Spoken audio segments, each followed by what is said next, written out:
It's another day for us to try again, even if we failed. Remember that even if you fail, the most important aspect of winning is getting up again after failure. So make sure you don't give up. It might be a gloomy day for you, but regardless, you have life, and that's why you should try again. We're on till 10 a.m. My name is Bella Mundi. I'll be joined shortly by Johnny Hughes and Cookie T, my co-host for the show. And yes, we're still talking about security in the country and the rate at which it's becoming very dire, especially after the killing of a police officer, constable, and another woman yesterday in Adedingbo. And there have been conversations around what has happened over the last few months with regards to security, the fact that, a lot of illegal arms are, in society, and we're asking questions. How did they get in? What are we doing about it? And also the fact that there have been statistics as to how many police officers have been shot and killed in the last couple of months. And in fact,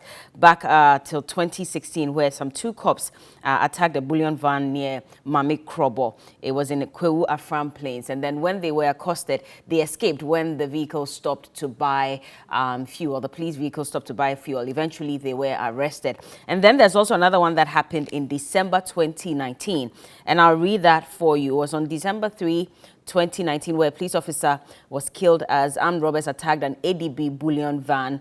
Armed men, it said, on Tuesday attacked an Agric Development Bank bullion van at Sefi as Sempanye in the Sefi Yosu area of the Western North region, and they killed the police officer escorting the van. And the policeman, General Sergeant Emmanuel Chiduko, and his team were escorting a bullion van to an ADB bank branch at Sefi. So when the robbers attacked them, and around 11 a.m. on Tuesday, and so you know the time, 11 a.m. And you realize that for a lot of these attacks, they're brazenly done in broad daylight, and you're asking, how did these people even gather the confidence? We're told it's because they have in their possession some illegal arms, and that is what gives them, the audacity and temerity to go out there and attack people, especially police officers, when it comes to that. But we're asking questions about, protective gear for the Ghana Police Service and for our security as well, because you notice that in this case, it says that the sergeant was shot in his head. In similar fashion is what we noticed that Adedingbo, where the constable, may his soul continue to rest in perfect peace, was also shot in the head. And we've been told that these police officers are supposed to have been provided with protective gear, not just the bulletproof, but helmets as well, just to protect themselves. And if you're seeing that police officers are being shot in the head in bullion vans, you're asking that who got it wrong and at what point? And if this has happened over and over again, and it's not just in December 2019 that it happened. In fact, in September 2020 as well, there was also another attack of a bullion van at Mansumim, also in the country. And then January 21, armed robbers also attacked a bullion van at Sakumono in the Greater Accra region. March 2021, another one, police officer was killed in Adanse, Nyankumasi, in a bullion van robbery. And so really, if these are the people who are supposed to even protecting us, and they are the ones who are getting attacked, then what does it say about the regular Ghanaian on the streets? And that's why we've been told to be more careful and more conscious about our security. Yesterday, the IGP visited the family of the slain constable, and he says that we will definitely get them.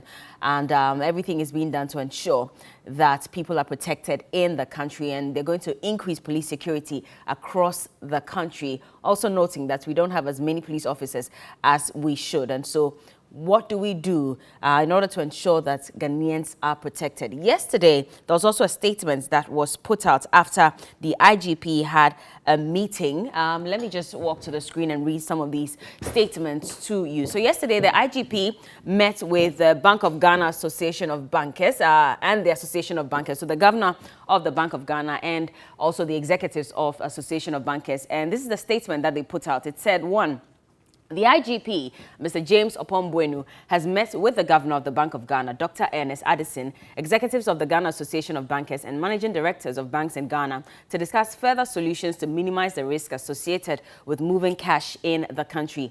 The meeting, which was also attended by the second deputy governor, Mrs. Elsie Ado-Awadzi, directors of Bank of Ghana, members of the Police Management Board, reiterated that commercial banks will implement the use of standardized equipment for specie and cash in transit services by 30th of June 2021. This will include services outsourced by the banks to any company that performs CIT duties. The meeting also discussed other immediate, medium and long-term measures for banks to operate in safe and secured environments. Matters discussed included protective gear for police officers on bank security duties, security background assessment of staff used for cash duties, security of vaults and banking premises, among others. The police administration therefore assures its officers and the general public of the administration's commitment to provide and to protect the lives of police officers in the discharge of their constitutionally mandated duty of maintaining law and order. And this was signed by Sheila Abeye Bachman, and she is the Director of Public Affairs, Superintendent of Police, by the way. But I'll just take us back to another statement that was released by Bank of Ghana. This was when they were asking, that the banks make sure that they get the bullion vans ahead of time. I think this is it. Yes. So this was in, 8th January 2021. And it said from the Bank of Ghana that armored bullion vans to be used for cash in transit. And I'm bringing this back because at one point in the statement, it mentioned that, the banks should be able to get armored vehicles by 2023. Exactly. So this is it. So it says here, if you could expand it for me, please, that Bank of Ghana further directs, and this is down there, Bank of Ghana further directs all DMBs and SDIs to comply with the above directive by 1st July 2023, after which Bank of Ghana will not admit any soft-skin CIT vehicle into its premises nationwide. And so Bank of Ghana is given that directive that it should end by 2023, and that is when these banks should make available bullion vans for the transport of cash. But again, we're seeing that statement from the IGP, and he says that we're giving them till the end of June 2021.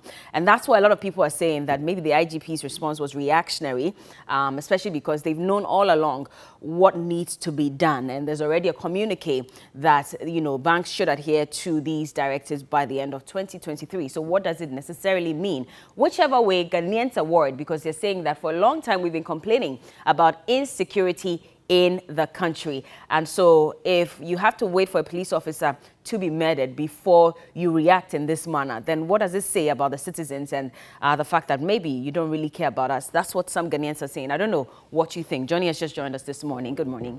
How are you? Well, I'm worried, that's all.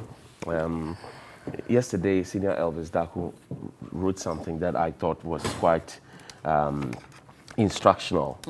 He said, this is beyond sad. 64 years after independence, no bank in Ghana owns a proper armored vehicle for transporting money. Even banks from Western countries where armored vehicles are used do not have one in Ghana. These banks declare big profits every year, but armored vehicles for safe transport of money are not in their plans. These banks know that armored vehicles are key to safe transport of money. Yet these banks hire so-called security companies that use morphed pickup trucks as bullion vans. And yesterday, Yakub Hamza called it bread delivery vans. These banks know that the morphed pickup trucks are not safe to transport money, but still they hire the services. Banks are into the business of buying and selling money. The safekeeping of the money is paramount to the success of the banks. It is therefore surprising that banks have not prioritized the safe transport of money. The regulator, Bank of Ghana, knows that morphed pickup trucks do not qualify as armed vehicles but permit its use. The police know that these morphed pickup trucks do not qualify as armed vehicles, yet the police assign personnel to guard them, putting the lives of the personnel at risk. Clearly, this is another example that we are not serious as a country, and I agree 2,000% with him. You know why? Yesterday, we predicted that the IGP and the Police Management Board will go and visit the family. They have done that. Next, he will be giving a posthumous rank that he doesn't need because that will not bring him back. Third, there would be no proper fund to take care of children or any beneficiaries if he has. And fourth, that will be the last time we'll talk about it. I want to see reforms follow this. And you see, yesterday I was thinking that for guns to be in the hands of private people, we are told of a baseline survey that was done sometime in 2014. It's even quoted in the new national security strategy. Maybe the next one we are expecting will be maybe 2024 thereabout. But we don't have present figures of the guns. And guess what? It is the Interior Ministry, Mr. Ambrose Derry's ministry. In fact, it is the minister who has to sign if Bella wants to own a gun, Cookie wants to own a gun, Johnny wants to own a gun. It is the minister that signs. Now, is the minister able to give me a list of the permits they have given since he got into that office and even before then, and tell me if they are able to trace the people they have given, the individuals and companies they have given the permit to? Because by that baseline survey, they are telling us that people come and register for guns, but only a minute fraction of that come back to come and renew. Yeah. So it tells you that there is a problem somewhere. The system itself is not functional. Because if I give you permit to own a gun, import it, I register it for you, and I say you can hold it up to this time per this permit. If it expires, come and renew it. And you don't come and renew it, and I just write it in a baseline survey that yes, this number of guns, and it was even estimated. Yeah. Is the minister able to share with us the list of people and companies that they gave the permit to, and whether or not the people have come back to register, and whether or not they are able to trace the people, and whether or not the addresses of the people have not changed? These are critical questions we need to be asking, because for all you know, the guns that are being used in these ones, and nobody is telling us who owns those guns, by the way.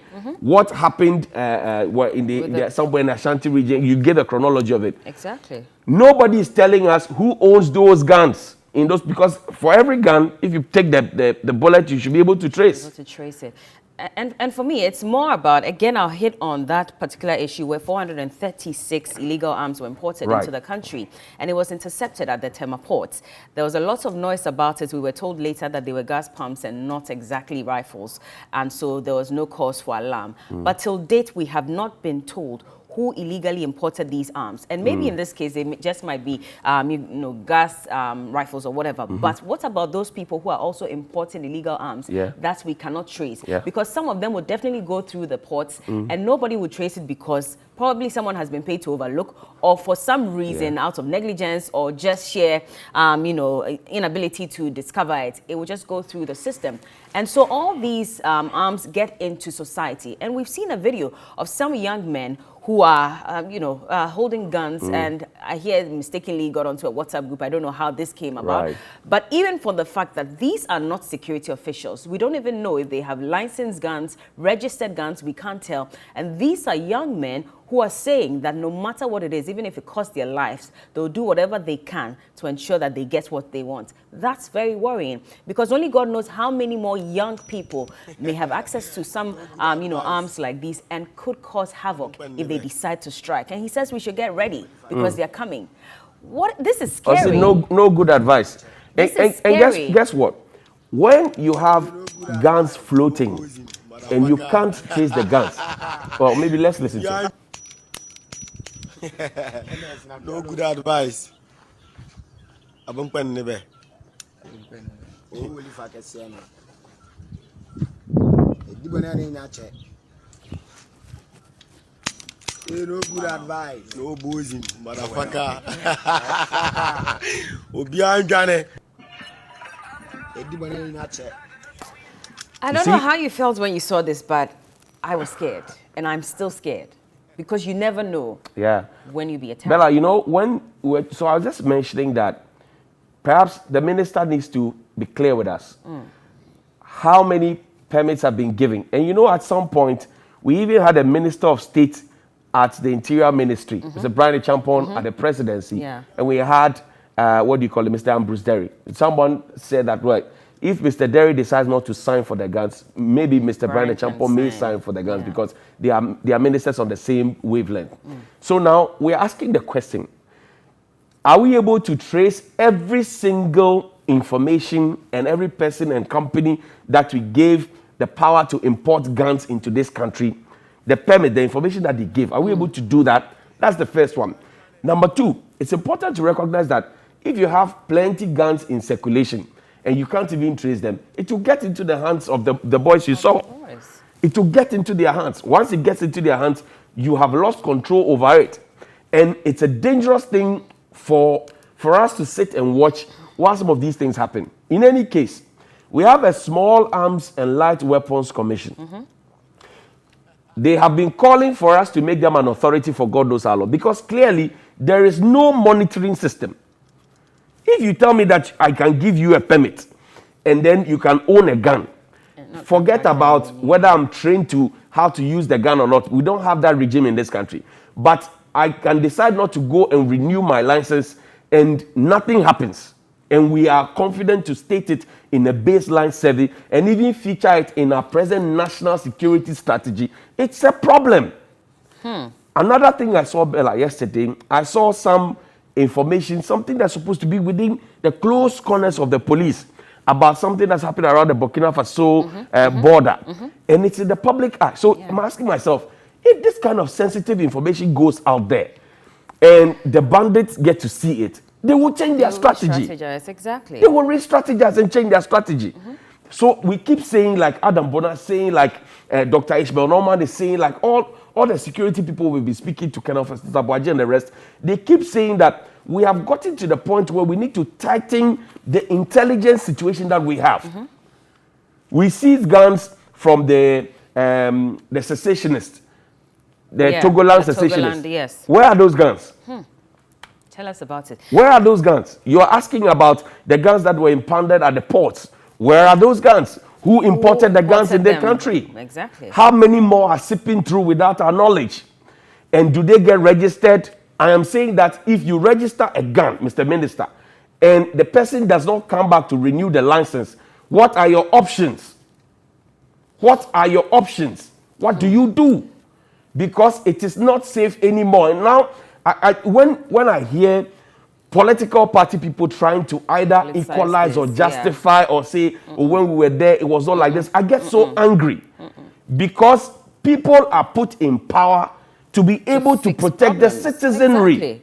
If the citizenry begin feeling unsafe, yesterday Komla Dome was at the Adedenko area. The people are scared to even go back to cell. I mean, they said as early as 7 p.m., they all had to go back inside because they were scared after they lost, that woman who sells in the area. Now, speaking of that area, I was also hoping, I don't know, but of course the police are doing their work and so they're investigating. But I know that sometime in 2012 and subsequently in 2019, we gave clearance for the Accra area-wide intelligent traffic management systems. I remember that the road minister even went ahead to commission it at a point. There was an inauguration of two of the areas, the highways where these cameras were installed. And as part of managing traffic, they also said that it was supposed to provide some security. And so if there's a problem, they can easily go and take a look at the cameras, look at its recording, and tell what happened at one point.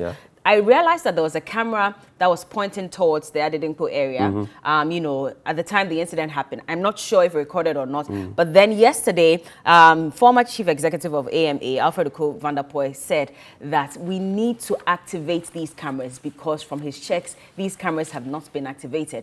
And so maybe we spent so much money installing them, because I remember that there was one company, a Chinese company that was supposed to install it. Then there was some whole controversy and it was passed on to Huawei Technologies as well. They said they had installed or they were in the process of installing. And we paid judgment debt for it, by the way. Exactly. So are these cameras working? Because we see them, they're beautifully lined across our streets, but are they really working such that we can trace and know exactly what happened on one street or the other?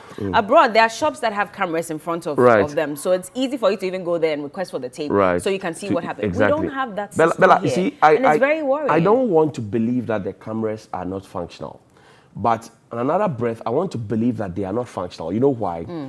When the robbery happened last week, diagonally opposite the police service, what do you call it, headquarters. There are cameras around there. In fact, there is a camera at Dankwa Circle. When the guys finished stealing, according to eyewitnesses, they rode towards Dankwa Circle. There's a camera. If you're anybody who is conversant with the map of Accra, once you leave the police headquarters, you come to fire service, you're getting to the Dankwa Circle, you will see the camera. Is there going like that? And we are told it's a 360 camera. So if the guys rode through it, if we didn't get anything at all, I'm sure we can trace the motorbike's number. If we couldn't we can't get the analytics of their face, whatever it is, the schematics, we can still trace the number of the bike. It has been more than a week, and that's an indictment on our intelligence community. It's a huge indictment on it. If I sit here and say something that's not proper, the next minute you'll find somebody, they'll pick me up. Yeah. I'll be treated like Caleb Kuda and Zoe Abube Duado and Godfrey Tanam. Name them, all the journalists. So when the real criminals are out there and we don't get to see them, we're not poo-pooing into every kind of work that the security community does. No. Yeah. We are saying that you are doing a fine job, but where there are issues, you need to swiftly move and handle them. And please stop calling us to keep quiet. Please stop calling us to keep quiet. If we feel safe, you feel safe. If you don't feel safe, we don't feel safe. We are in this together. And we are saying that it's becoming one too many robberies, one too many shootings, one too many of everything. One too many of everything says, it is not funny anymore, boss. It is not funny anymore, please. And you see, we started talking about insecurity, and then you had government communicators downplaying it. It started with culture of silence, insecurity, and then they started downplaying it. This is where we are getting to. The reality is hitting us in the face. So now what do we say? The reality is hitting us in the face. People's children are being killed. So now what do we do? An innocent woman was hit by a stray bullet. So now what do we do? Let's take a break. Are we going to defend?